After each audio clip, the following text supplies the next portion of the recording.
Jacques Demy's debut film from 1961 entitled Lola. The male protagonist Roland says a line that has stuck in my head for a long time. Par exemple, si on veut le bonheur, eh bien vouloir le bonheur, c'est déjà un peu le bonheur. It's said in a casual sense, within the conversation between two characters of whom can't quite connect with each other. But the wanting happiness part will set the course of their lives in wildly different paths. Hi. And Demy will chronicle those decisions over the course of several films. This is Erik Clapp with Cinema Force, and this could very well be our first and last encounter. So let's make a promise to always try and make the best of it as we meet Lola and the model shop.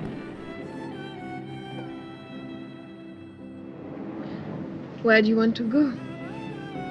I don't know, wherever you want. Finding happiness in life is different for everyone. Some of us find it in our work, our marriages, or just good old plain vengeance. Either way you slice it, at one point in your life, you will find yourself as the outsider, the one looking in on the party from the outside, the one wondering, where did it all go wrong for me? That chance encounter with someone where I should have said something, or if I'd just been a few minutes earlier, it would have been all different. A few years ago, I fell in love with a 1969 film called Model Shop, directed by French director Jacques Demy. It's a film in which there's not really a plot, and nothing super duper exciting happens, but for some reason, I got really pulled into it. Well, what do you think? I think maybe initially it had to do with its setting in some of the coastal areas of Los Angeles, which I'm quite fond of. And there was also the fascination of actor Gary Lockwood's loner character, moving from one LA locale to the next, and every chance encounter in between with no urgency or care whatsoever.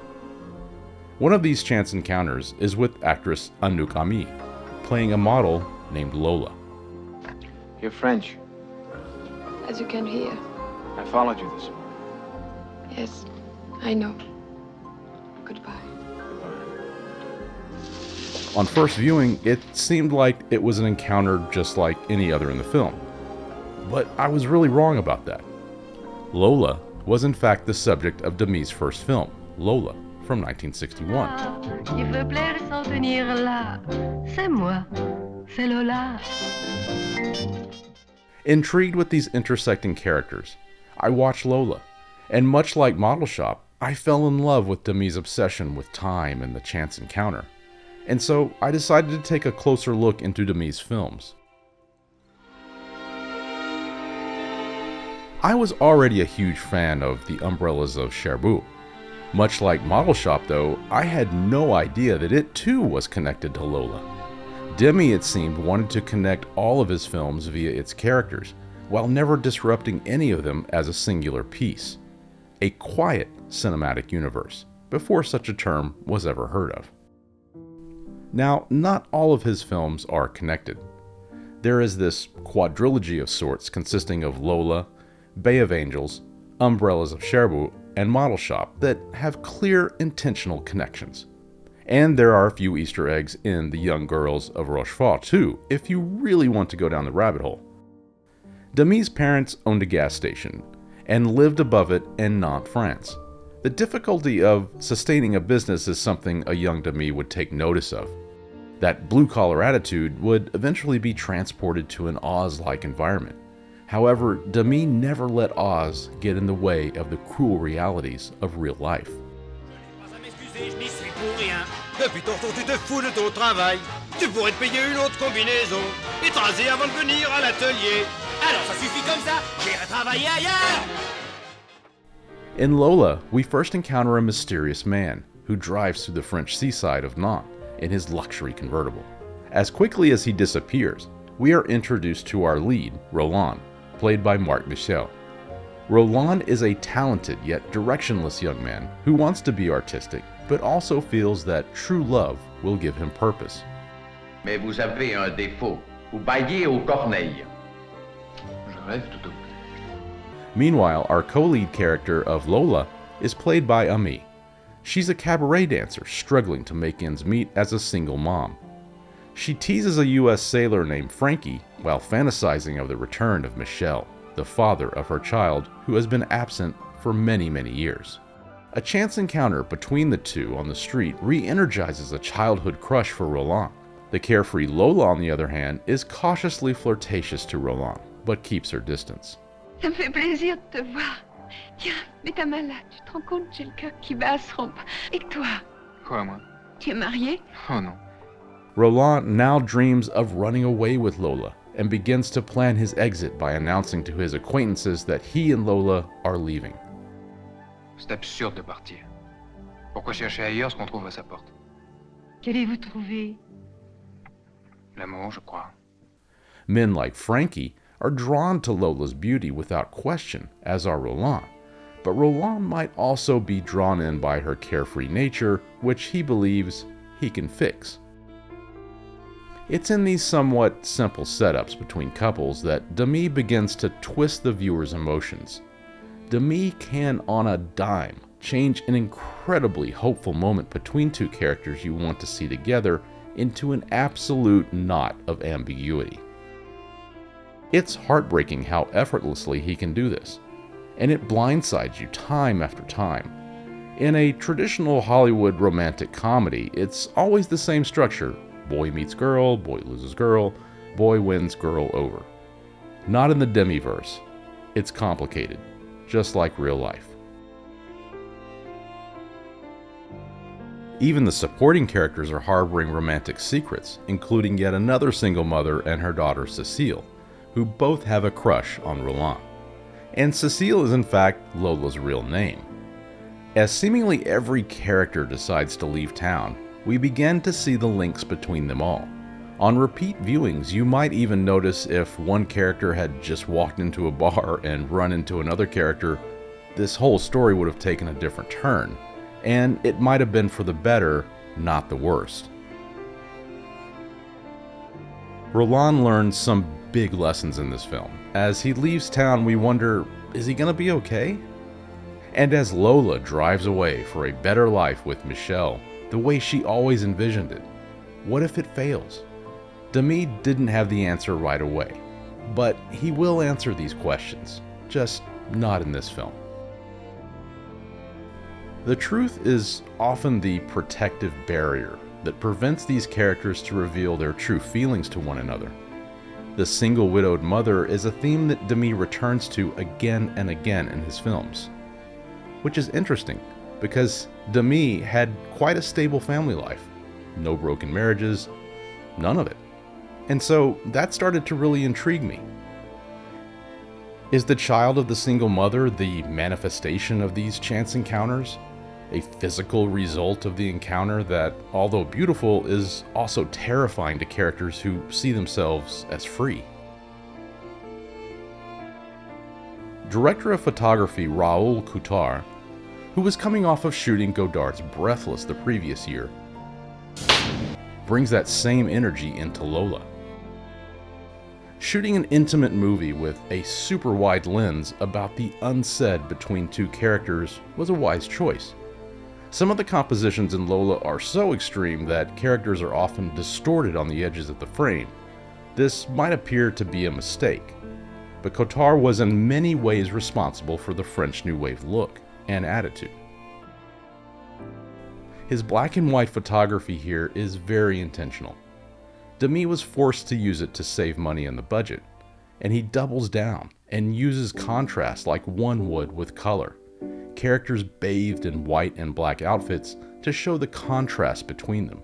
Filmmaker Wong Kar-wai has cited Lola as the main inspiration for the second half of his film Chungking Express.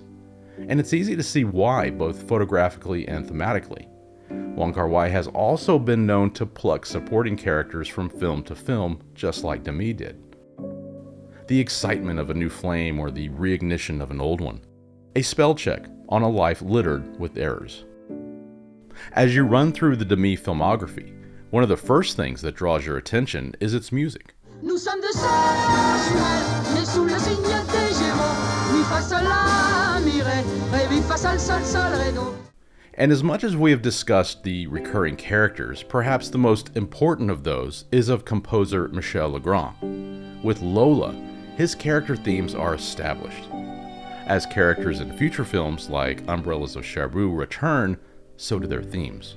With Umbrellas perhaps being his masterpiece, one simply cannot forget that this man scored over 200 motion pictures, including films like Band of Outsiders, La Piscine, Brian Song, Summer of 42, and of course many more for Demy, including The Young Girls of Rochefort. And that particular film weighs heavy for the film La La Land, but that's a story for another day. There is a lot of talk in Lola about the town of Cherbourg. Everyone in the film has some sort of connection to the town through past relationships or family. But before our little train reaches Cherbourg, we must stop briefly in on Demy's next film, the 1963 film Bay of Angels. Influenced by one of his mentor's films, Robert Bressant's film Pickpocket. We find out that Michel has left Lola and married Jackie, played brilliantly by Jean Moreau. Jackie, a compulsive gambler who takes a young, inexperienced gambler Jean, played by Claude Mann, under her impulsive wing on a long weekend of winning and losing. And it all started at a chance encounter, of course, an encounter that Jean would probably have been best to avoid. Regarde, Jean. C'est magnifique. Jackie has left her child with Michel to pursue the love of gambling, the ultimate game of chance. This film is a step up technically from Lola, and some of the themes remain, like the coastal town and blue-collar shop settings, but it seems to live a tad more in that French New Wave than Lola does. The French New Wave was one of those artistic movements that don't happen too often in filmmaking these days. Directors like Jean-Luc Godard, Francois Truffaut being some of the ones that set the tone for the movement. Jacques Demy is definitely in the French New Wave, but like Godard and Truffaut, he had a romanticism about the past and the history of filmmaking. He would often jump from French New Wave to old Hollywood musicals to even some Japanese-inspired films. If Demy were a musician, he probably would have been a jazz player, while others in the New Wave pushed the same themes until the movement became exhausted. Bay of Angels doesn't lean too heavy into the recurring character aspects. It's only a mention here, but a modern-day equivalent would be filmmaker Kevin Smith's View Askew universe beginning with Clerks. One character can appear in one film, and then maybe a few films later might pop up in another. The same could be said for Elmore Leonard's characters. Michael Keaton's Ray Nicolette character appears in both Steven Soderbergh's Out of Sight and in Quentin Tarantino's Jackie Brown as the same person, but there is never a wink to the audience saying, "Hey, remember that guy?" It just is. And if you notice it, cool. If not, it doesn't matter, because as the dude says, it really tied the room together. With Bay of Angels and Lola in the rear view, Demy decided to break from his style entirely, and with the Umbrellas of Cherbourg, he did just that and more. Having been forced to use black and white for his first two films due to budget constraints, Umbrellas unleashes a mad beast in Demy. Umbrellas has been dissected enough in cinema circles, so with that said, it is in fact, in my own opinion, a flat-out masterpiece. It's a filmmaker working at the absolute top of his game,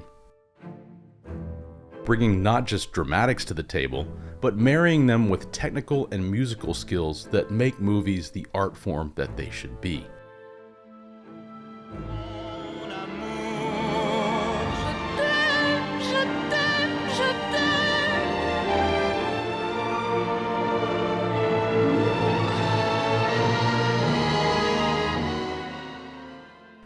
And the reason for its inclusion here is simple: the return of Roland from Lola.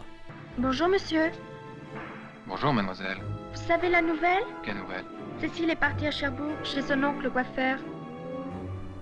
When we last saw Roland and Lola, he was heartbroken and left town to places unknown to start again. When he appears in The Umbrellas of Cherbourg, we find him a success story. He is now a successful businessman working in the jewelry trade. An ironic fact when, in Lola, he almost became a jewel smuggler. When a chance encounter at a shop in Cherbourg finds him again helping another widowed mother and daughter, mirroring his same encounter in Lola with Cécile and her mother. They need to sell some jewelry to pay the rent. Otherwise, the lives of our protagonist Genevieve, played by Catherine Deneuve, and her mother and Vernon will be ruined. A pregnant Genevieve is distraught after the father, Guy, played beautifully by Nino Gastianovo, has recently been drafted into the military for several years to the Battle of Algiers. With the second lead out of the picture, Roland sees this as an opportunity to perhaps right the wrongs of Lola, a situation that still haunts him to this day. Autrefois, j'ai aimé une femme, elle ne m'aimait pas, on l'appelait Lola. So much so that even though Roland is a supporting character, Demy devotes an entire flashback scene of Roland recounting his love and heartbreak of losing Lola. Now, Lola was not a musical per se, but Demy had always envisioned it that way. And in fact, it does have some musical numbers in it, and if you really look at it again after watching Umbrellas, then you see it. C'est moi Lola. Lola was a roadmap for Demy, and Umbrellas was the execution. Qui n'arrivait pas. Regarde. Attention, elle est encore pleine d'épingles. As the financial woes continue for Genevieve and her mother, and the uncertainty of Guy's return and ability to care for a child, things heat up. Lola had a child too, and we as viewers of Lola know that Roland is okay with that. This is familiar ground with him. Genevieve does the deed and marries Roland, not so much for love, but for preservation. In a subtle move, the colorful character of Genevieve suddenly is now stripped of color, once married. She's now bathed in blacks, as if Demy was stripping her of all happiness without Guy, transporting her into the black and white frames of Lola and Bay of Angels. As Guy returns home from war, he finds his life in freefall. In time, he does rebound, turning that heartbreak into motivation. He finds a love replacement himself and starts a family of his own. The ending of the film is the reunion of our two lovers, and it's not a chance encounter this time, but it's a forced attempt from one side that falls rather flat. Guy only sees his daughter for the first time through a snowy window. Another physical reminder of those chance encounters again. It leaves you feeling satisfied that both Guy and Genevieve are living comfortable lives, but Demy leaves you with that what if again. The unresolved is left on the table for our main characters. Roland is not seen again after the wedding, and that's probably intentional. His story is done. He laid it all out in Lola, what he wanted. And in the interim of Lola and Umbrellas, he accomplished part one by being a successful business person. Genevieve has become the Lola fill-in. What happens next, neither he or we will ever know. We can only speculate from here. And as for Lola, we don't get one update on her status in Umbrellas. We only know from Bay of Angels that Michel left Lola for Jackie, who left him for gambling. So, where is Lola? Au revoir. Au revoir, Lola. After Umbrella's success in 1964, Demy stayed in the musical genre with 1967's The Young Girls of Rochefort, with one huge difference, and that although it's a cousin film to Umbrellas in design and music, the chance encounters this time, they all have a happy ending. And in an interview, Demy stated that he wanted to make you cry in Umbrellas, but with Rochefort, he wanted to make you smile. Seeing a legendary actor like Gene Kelly and George Chakiris from West Side Story, it can't help but make you pine for the good vibes of the MGM musicals. And Demy channels that here. And there is a nod to Lola in this film. And it's a really strange subplot that turns out to be a red herring. And there are other nods to Lola, but no shared characters. With Catherine Deneuve and her sister Françoise Dorlat in the leads, that would present continuity issues with Umbrellas. It's interesting to note that Deneuve wasn't the first choice for the film, so maybe that put a temporary end to the connections. It's still an amazing film that again ups the games of everyone involved, including composer Michel Legrand. Legrand and Demy would also later serve as the inspiration for the Lars von Trier film Dancer in the Dark from 2000 with Bjork and Deneuve, and most recently the 2016 film La La Land, directed by Damien Chazelle.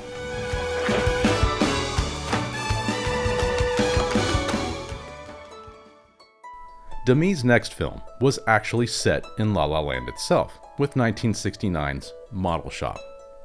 It was with his newfound fame that Demy and filmmaking spouse Agnes found themselves in Los Angeles quite often. With Demy growing up in and making films in and around coastal settings, it's no wonder that Demy and Agnes fell in love with LA.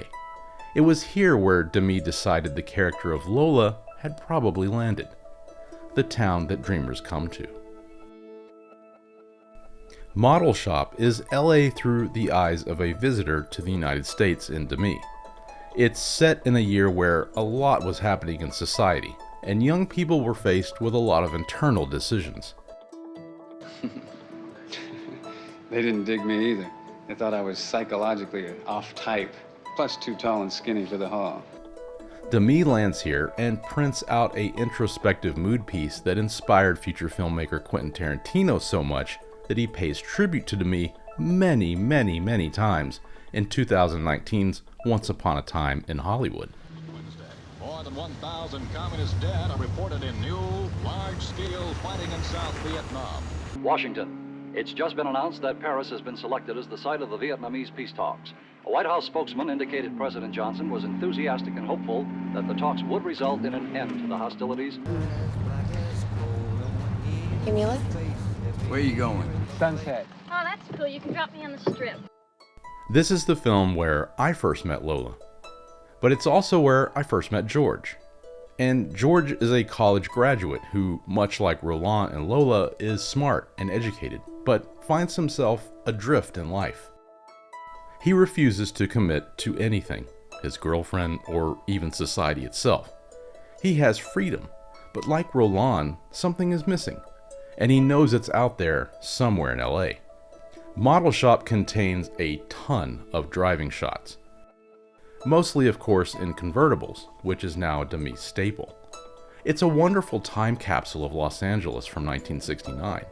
And only 3 years later, in the 1972 film The Outside Man by another French filmmaker, Jacques Demy, starring Roy Scheider and Anna Margaret. The Outside Man deserves mention here because it serves as an equal time capsule of Los Angeles by a French outsider. In Model Shop, the setup is simple. George needs $100 to keep his car from being repossessed. What if I brought the money in this afternoon? As soon as I could get it. What time? He's just stalling. He goes around town trying to find it from friends or family. And the rest of the movie is just a hang movie. It's just him moving from place to place, encountering different people in his life. Then he has a chance encounter with Lola at a car park. This older woman in white intrigues George, but why? George follows her in his trusty MG, which to be honest is not so much a car as it is an extension of George's body. There is an undercurrent in Model Shop that leaves a bit of unease in us. And that is the reminder of the Vietnam War, as the Algiers War was in Umbrellas. It's mentioned on the radio, it's in the papers, and it's mentioned by the characters themselves. They haven't called me yet. I don't know, I just hope they get the thing settled before they get to me. I'll take whatever they give, but I'm not gonna fight. Composer Michel Legrand is absent here and replaced by the rock band Spirit. It's an abrupt turn, considering his involvement in the series, but it actually works pretty great.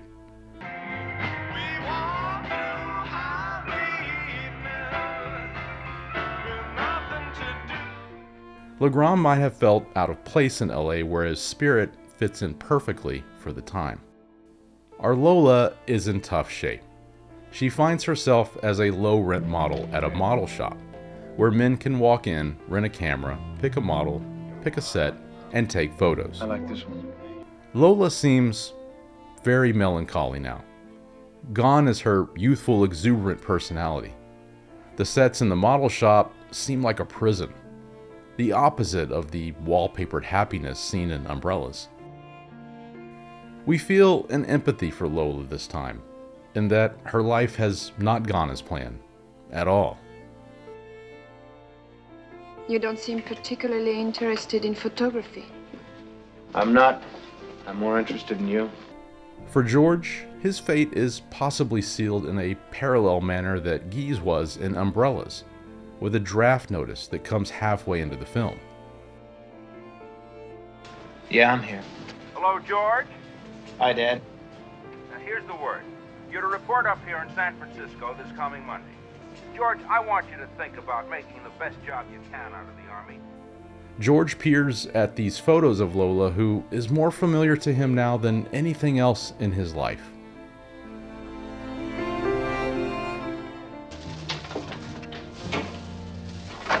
Oh, it's you. And there, Lola reveals herself as Cecile, divorced from Michel, and has almost made enough money to return to France to see her son, who is now 14 years old. Lola says that her son is the only thing waiting for her.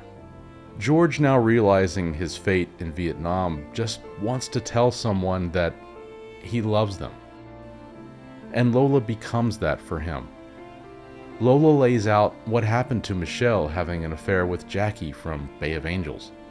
After Michel lost it all gambling with Jackie, Lola sent her son back to France. Lola was left devastated and alone. We also discovered that Frankie from the film Lola was killed in Vietnam only days before his discharge. As a viewer of all of these films, you get the sense that George, Frankie, and Guy are all versions of the same person. Demy reiterating the unknown fates of his male characters through war. They all just want the comfort of love before the unknown sets in. Lola has fought her own war for love and lost. Love has damaged her. She fears it. She cannot take another relationship.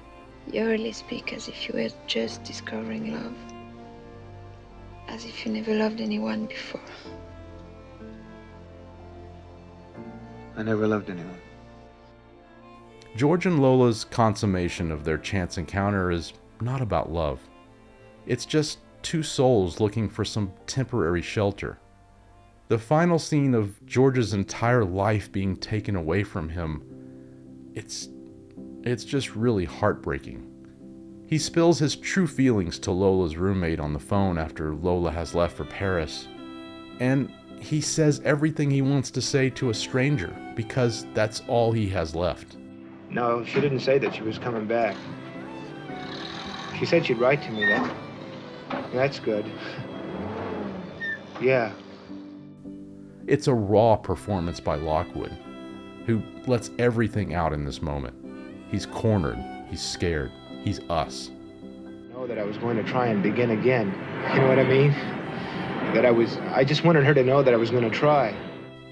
The last line of the film is always try.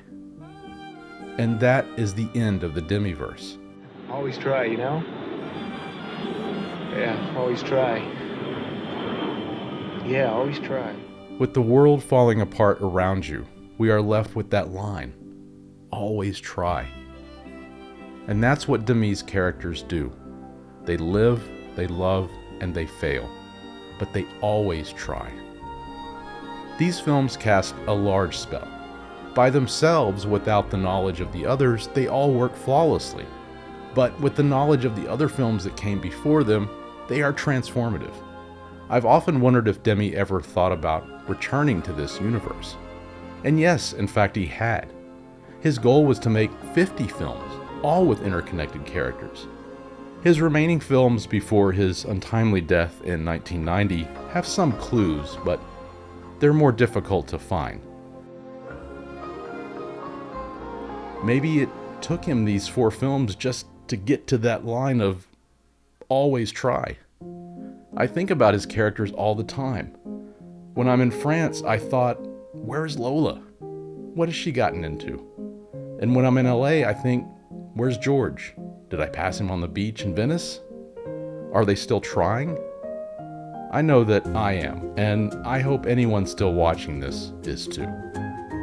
This is Erik Clapp for Cinema Force.